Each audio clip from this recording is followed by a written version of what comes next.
When I was a kid, the disaster we worried about most was a nuclear war. That's why we had a barrel like this down in our basement, filled with cans of food and water. When the nuclear attack came, we were supposed to go downstairs, hunker down, and eat out of that barrel.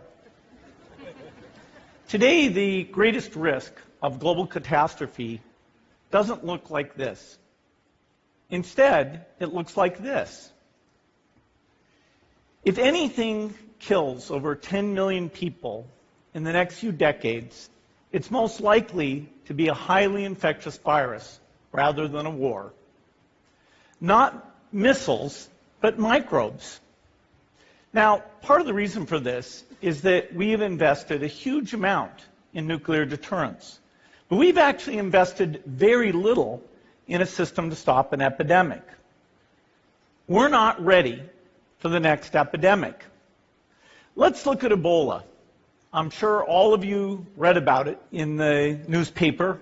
Lots of tough challenges. I followed it carefully through the case analysis tools we use to track polio eradication.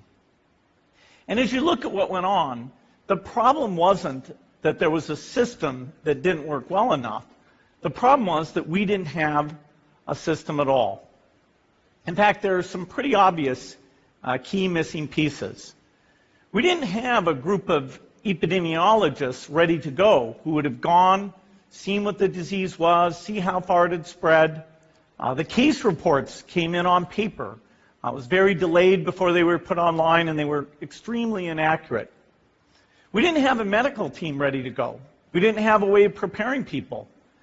Now, Médecins Sans Frontières did a great job orchestrating volunteers, but even so, we were far slower than we should have been getting the thousands of workers into these countries.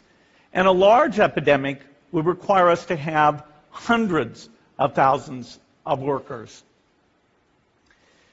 There was no one there to look at treatment approaches, no one to look at the diagnostics, no one to figure out what tools should be used.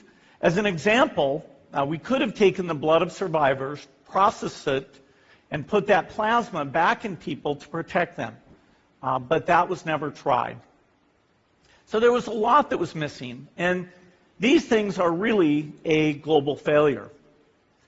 The WHO is funded to monitor epidemics, but not to do these things I talked about. Now in the movies, it's quite different. There's a group of handsome epidemiologists ready to go. They move in, they save the day, but that's just pure Hollywood.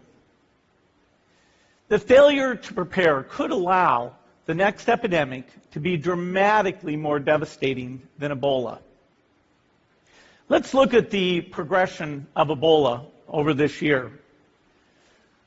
About 10,000 people died, and nearly all were in the 3 West African countries.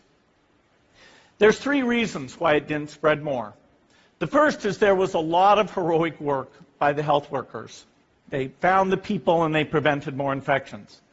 The second is the nature of the virus. Ebola does not spread through the air. And by the time you're contagious, most people are so sick that they're bedridden. Third, it didn't get into many urban areas, and that was just luck.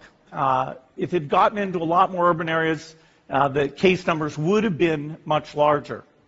So next time, we might not be so lucky. You can have a virus where people feel well enough while they're infectious that they get on a plane or they go to a market.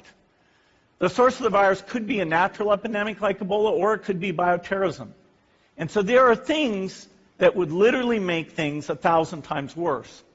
In fact, let's look at a model of a virus spread through the air like the Spanish flu back in 1918. So here's what would happen. It would spread throughout the world very, very quickly. And you can see there's over 30 million people die from that epidemic.